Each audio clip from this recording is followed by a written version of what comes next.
nangyayari kay Mang John? Umiiyak. Ano nangyayari dito?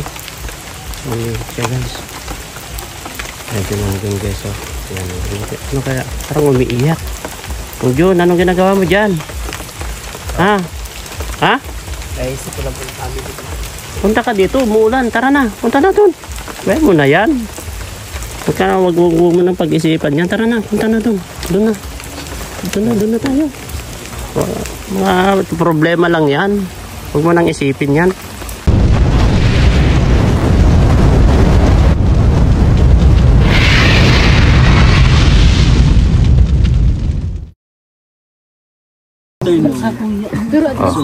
Oy, vlog ko kayo ha. Huwag nyo nang banggitin si Tata. Kayo na lang.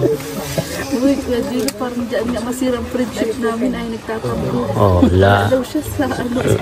Mahirap kasi kapag kasi isama nyo rin naman. Kapag sasabihin nyo, paano naman si Kuya Tata? Ganun lagi. Bro, hindi kami. Oh. Hindi kami. Oh. Yung sponsor. Sponsor? Yung sa sponsor po, wala pa pong ano si Tata. Dapat ganon. Dapat ganon. Dapat siya magsabi. Hindi kasi kayo, halimbawa sabi niyo yung sponsor, meron na, wala pa nga siyempre, ganun din si Tata, wala rin na akong naalala. Hindi naman nagsabi yan sa akin, wala siya. Wala yan talaga. Sponsor siya. Lagi naman wala yan, kayo lagi meron. Kaya nagtatampo sa'yo. Diba tol na? Tol? Laging nagtatampo. Ano tol? Malayo pa naman yan. Malayo pa ba naman? Malayo pa. Wag na kayong malayo pa naman, makaipon pa yan si Tol Tata. Bahala kayo. Kapag lalong tingnan nyo si Tata, anong nangyayari sa'yo? Malayo pa naman. Malayo pa na. Huwag nyo nang banggitin pangalan niya, magkwento lang kayo dyan. Hindi, bro, may isang rason din kung bakit hindi namin siya sinasama. Allah. Kasi hindi namin alam kung sino yung kapartner niya. Kasi dati may kapartner eh. Ako kasama ko. Partner pala Tol. Si Mang John kasama ko. Wala. Nanay Josie, patay na Nanay Josie. Bro, mas mahirap sumama kay Nanay Josie. Ay, mahirap. Si Nanay Josie kasama mo. Sumakabilang buhay na eh. Kajiro, saan po nga daw niya hanapin ang dawan? Hong Kong? Paano kung hindi makahanap dun? Ay, makakahanap yan. Dito nga, hindi pa nakakahanap. Doon pa kaya.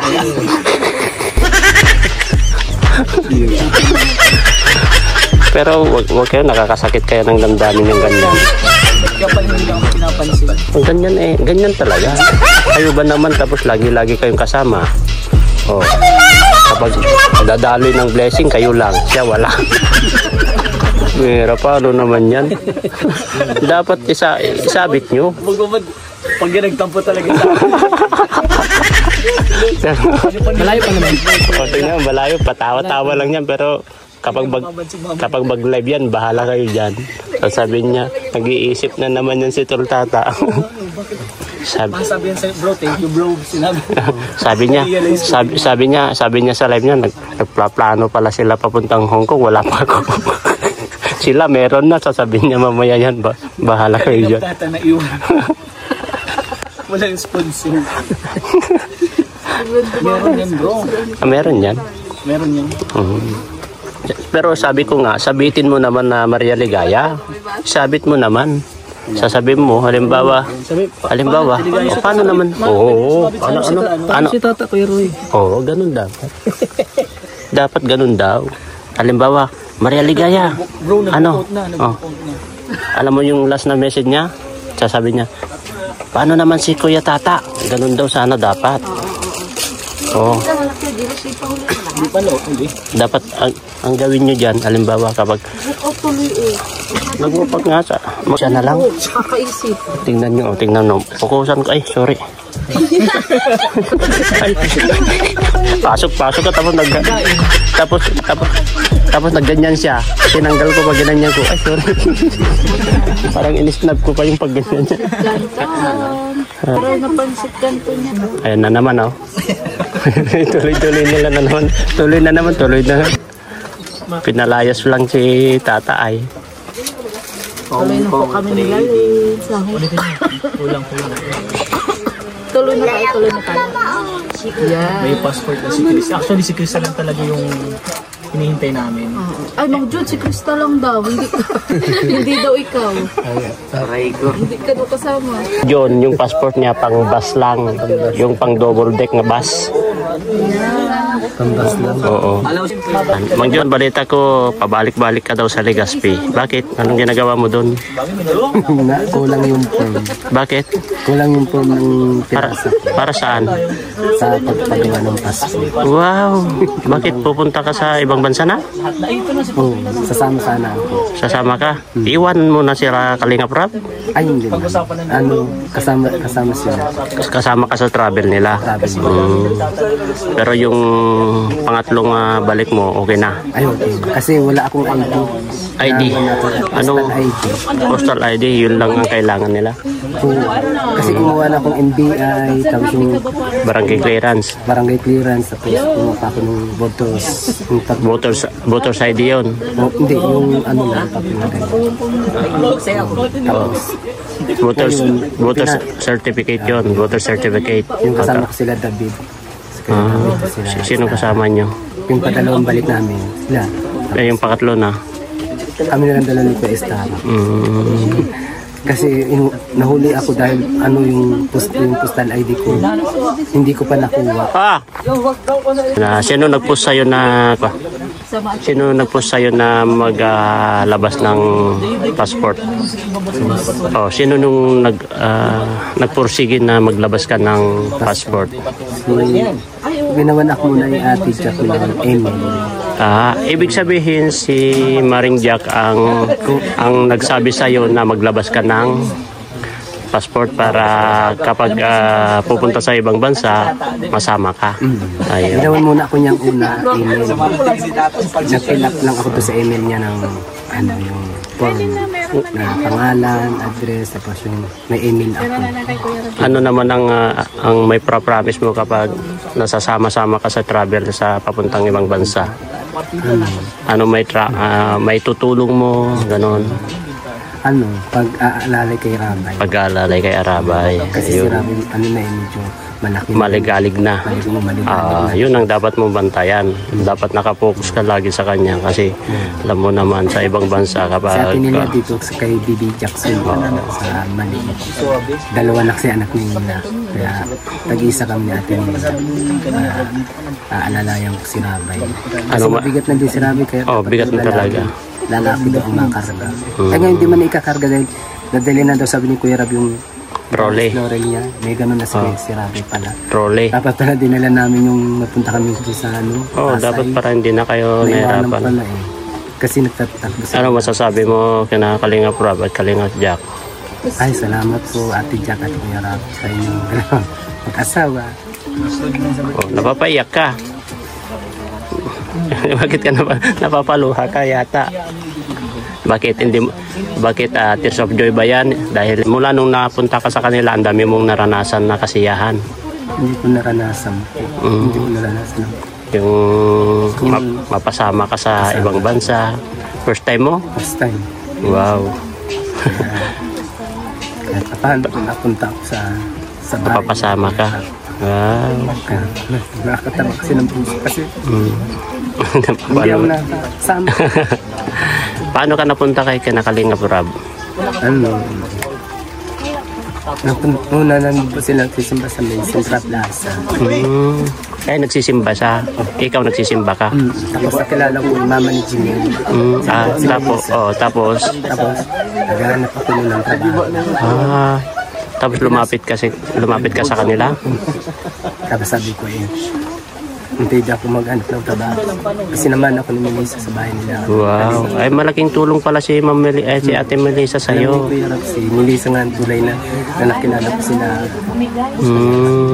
Kaya, Malaking pala tulong si Ate Melissa sa'yo kasi siya ang naglapit sa'yo kina Kalingap Rob para magkaroon ng trabaho.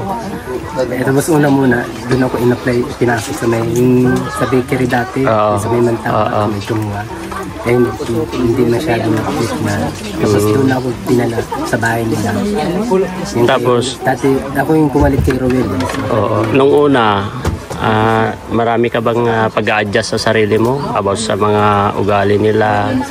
Sa bagay, ang ugali nila hindi mahirap na pakisamahan kasi mabait sila. Mabait sila. Pero ikaw na lang ang nag-adjust yung mga ibang Mga bawal, ganon. Tapos yung mga marami ka rin naman natutunan sa kanila kasi sila ay talagang kung ano yung sasabihin nila ay talagang matuto ka, di ba?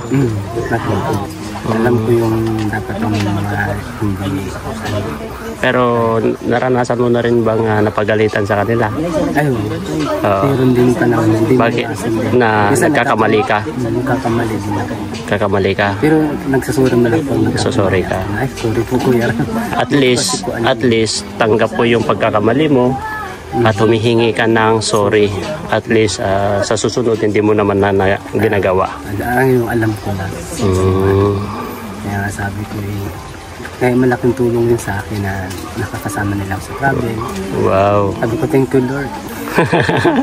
Napapayak na si Mang John ay kasi Yung kasiyahan na natutupad sa akin ngayon ko lang ma-explain. ay, Ang buhay. ngayon mo lang na-experience yung mga nangyayari na tapos yung anak mo napapaaral mo dahil sa sahod mo sa kanila. Sahod ko na hindi ako nahihirapan magkuha ng budget. Grabe. Kung saan ako kukuha ang budget. Tapos in case man na nabibitin ka, pwede ka magsabi sa kanila. Kung magsabi lang ako Advance. ng advance. Wow. Kaya malaking tulong sa akin na nakapasok ako kay Kuya Ram sa mag-asawa. At hindi lang po yun, bilang para kay Kuya Ram ng lupa. Ay oo nga no, binilhan ka pa pala ng lupa. Kaya malaking tulong na napunta ako na kay Kuya. Kaya naiiyak lang ko sa buhay, nakakataba ng puso kasi wala akong pupunta na ibang lugar na Ay, ganyan may ibibigay sa akin. Dahil na kay Kuya Ram, napaganda din po yung buhay. wow. Kahit pa tayo. Napapaiyak ko, mukhang napapabunot ako kay Mang John ah. Napapabunot ako bro. Tama na 1,000 sa'yo no? At least mayroon kang pangkao. Ay, salamat. Hindi, tear of joy yan kasi bro. Si Mang John kasi yung mga nararanasan niya ngayon, never niyang naranasan sa buhay niya. Kasi po, nakakapin na uli na. Wala na akong nanay at nawala po nagsapalaran sa buhay. Kung na ako lang mag-isa. Ilang taon ka nung nawalan ka ng magulang? Mga 15 years old. 15. Mag-isa ka lang, wala kang kapatid? May mga kapatid ko, may mga kanya-kanyang asawa, may mga pamilya. Hindi ka naman iniintindi. Sarili ko lang kayo. Kasi sabihin, palamunin. Kailangan ko magtrabaho. Kaya ko sabihin, palamunin ako. Saan ka lumaki? Sa tiyahin ko, Ay, lumaki. kapitira ako na trabaho. Nag-i-stay na ako sa trabaho ko. Sa Maynila. Tapos, paano ka naman nakapag-asawa? Nakilala ko sa trabaho ko, sa Montalban Business. Ay, dati. Ilang taon ka na noon? Mga 20. 20? O magti-21 na ako. Kaya sabi ko, siya man nagkaka-text kami. Lahat magkasama kami trabaho. Pero nasaan na ngayon? Parang, Live-in kami dalawa. pero nasaan na ngayon? Nasa Montalban Rizal pa. Ay, naghiwalay na kayo? O Siya nagipag-iwalay na rin. basta at least okay kayo ng Binigay sa anak akin mo? yung anak ko. Ha? Lumaki naman yung anak ko sa ate ko na binigay sa akin na 4 na taon. Pinalaki ng ate ko habang ako nagtatrabaho. Wow. Pero nagsusupport ka naman noon. Sa anak ko. O, siya nagsusupport, hindi na. Hindi na. Kasi 4 na anak ko. Dun. Pero at least Malayo ang loob ng anak ko sa mama niya. at least bayan mo na yun. At least ngayon maganda naman ang buhay nyo. Dahil nandun ka kay Kalingap, hindi ka naman pababayaan yan. Tapos nakapag-aaral pa yung anak mo nang dahil kay Kalingap Rob. Yan, pangalagaan mo yan, huwag mong abusuhin yung mga kabaitan ng mag-asawa sa'yo. Kung ano yung trabaho mo, gawin mo, yung mga obligasyon mo. Huwag pabaya kung ano yung sinabi nila sa'yo. Yun ang sundin mo. Huwag kang gagawa ng hindi maganda para hindi ka maalis sa trabaho. Kasi mahirap maghanap ng trabaho. Mahirap maghanap ng mabait na amo. Ay, tunay ka po. Kasi iba sila. Kasi ako, ramdam ko yung mga ganyan. Yung mahirap maghanap ng mababait na amo Kasi talaga. ako din pati hindi ako nakapag-aral. Kaya maaga ako naulila. Kahit hindi ako nakatapos ng grade 6. Hanggang grade 3 lang talaga ako. Kaya hindi ko naranasan lahat ng enjoy sa pag-aaral. Hindi ko naranasan yan. Kaya maswerte ka kasi nasa sidong o puder ka nila Kalinga Prab nila Maring Jack. Kaya yun lang, wag mo lang busuhin yung mga hindi dapat. Gawin mo yung the best mo para matulungan din sila. Kasi ikaw tinutulungan ka nila, dapat tulungan mo din sila. Para maging okay yung yung pagsama-sama nyo. Kaya nga pinag-iigihan ko mabuti. Kasi mula na akong pangmaan kay Kuya Rab, nabilan akong lupa. Biro mo yun. Kaya sabi ko, baka sa susunod pababahayan ka niyan, sigurado yan. Pwede. Kapag medyo maluwag-luwag, maaari. Ang pinaka-the best yan, Mang Jim. Wag mo pong abusuin yung kabaitan ng mga amo mo. Oo. At pinaka-the best niya, ipakita mo kung sino ka, yung tapat ka po. Yung talagang Kung sincere ka talaga sa trabaho, pakita mo yung talagang ganun ka talaga. And then, pasalamat mo yan kay Lord na nagkatagpo kang may maayos na amo. Napakabuti, talagang may puso talaga sa pagtulong. At grabe ang takot sa ating Panginoon. Yes. Kumbaga, napakaswerte mo. Kasi bihira sa mga bihira sa nagtatrabaho na makatagpo na may ganyan. Oo, totoo. So, bibigyan ka ng lupa. Bibigyan ka ng lupa. Sunod yan, bahay na sunod yan. Matik yan. Automatic yan. Napakaswerte mo. Pagbutihin mo lang. Basta lang, pagbutihin at saka yung kinikita mo, di ba? Ipon ka rin. Di ba? Ipon ka, tama yun. Tama sa'yo paningin. Kumbaga, yung kinikita mo, Mang Jun, ilaan mo din sa anak mo. Mas hindi mo naranasan makagraduate ng pag-aaral, elementary, high school, college. Gawin mo sa anak mo. Sa anak mo. Para makagraduate siya, maramdaman niya yung pagmamahal mo as a father na kahit hindi ka mag-graduate, kumikita ka ng tama, malabag ka sa patas ng buhay, ilaan mo para sa anak mo. Yun lang payo para sa iyo. Kasi siya, pagdating ng araw, siya rin makakatulong sa iyo. Kasi dalawa lang kayo. Darating din kasi pati ang panong tatanda siya. Baga, yun na lang ang magiging katuwang mo. Totoo kasi yan. Wala siyang asawa. So, ayun. Pagbutihin mo lang, and God bless. Nandito lang din kami ng mga K-boys. Nandito kami ng mga kuya mo. Nandito kami. Kasi i-guide ka naman namin. Mag-iyak, ha? Huwag ka nang iyak. Nadala Pati ako. share ko lang yung kasi bro, naintindihan ko naman si Mang Jun. Kasi, di ba, alam natin yung kwento niya. Bihira natin siya mag-vlog. Bihira mapanood ng mga viewers. Alam natin yung kwento niya. Kaya kami, sa parang pamilya mo, proud kami na nasa maayos ko ngayon. Kasi yung mga luha niya talagang yung tears of joy totoong luha niya kasi. Yun talaga. Ang isang tao talaga, pag once na lumuluwan, dun mo mararamdaman kung gaano niya na-appreciate yung pag-ano ng isang tao sa kanya. Pagbuti mo lang, Mang Jun. Yung tulong. God bless you. Yan. Yes. You're welcome. Yan. Magpasalamat kay Padinggilo kasi salamat po. Final message mo. Salamat po. Kaya at least makatulong sa iyo yan. Ang ng anak ko at budget ko sa pabili ng project. Salamat po Jane sa bilhin sa final message mo ka Kalinga Prab saka Kuya Bal, Ate Edna saka si Maring Jack. Kuya Bal at Ate Edna, sa inyo pong mag-asawa, salamat din dahil sa inyo, sa mga nagbubuong kalingap, ay wala po ako ngayon dito at hindi gaganda ang buhay ko.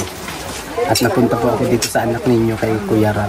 Kaya po, salamat po sa inyong mag-asawa, Ate Jack at Kuya Rab, na napunta po ako sa inyong dalawa dito po sa kalingap. At sa inyo, sa tahanan niyo po. Kaya po, pag-iigihan ko po ang trabaho ko hanggang bata pa akong po.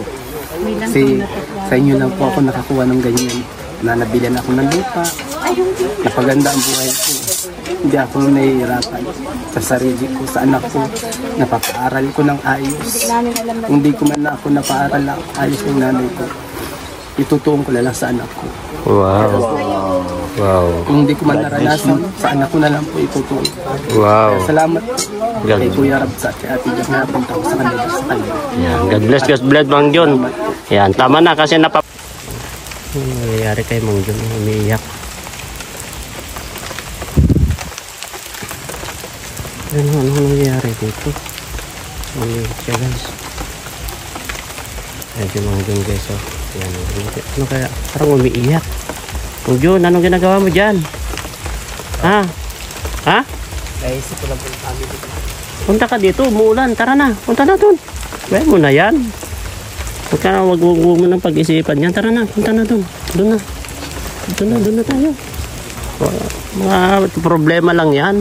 Huwag mo nang isipin yan. Magkasabad. Ayan guys, tapos na kami. Basa-basa na tayo. Oh! Para tayong galing sa ano. Tapos na ang namin guys. Oh. Oh. Yan po yung maputik. Mabasa po kami ngayon guys. Maputik. Let's go. Ayun. Nadulas pa. Let's go. Ay, uuwi na. Mang John, sa susunod makilala ka na. Ngayon, di ka pa kilala. Hanapin na yan talaga. Mikoy. Kasi ka natin, oh. Oy, grabe. Nagmotor ka lang, bro? Yes. Yan, nagmotor lang ito si bro. No. Oh. Oh. Tawag ba ka?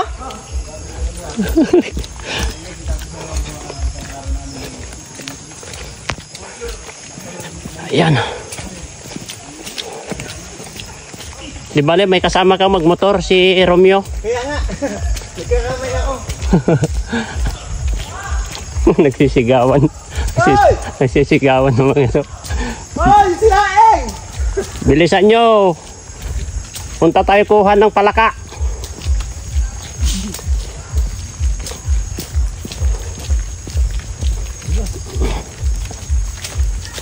Grabe si Mang Jun. Galing na.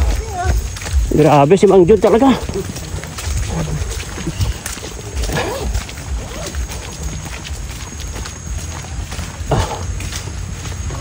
Ayan guys.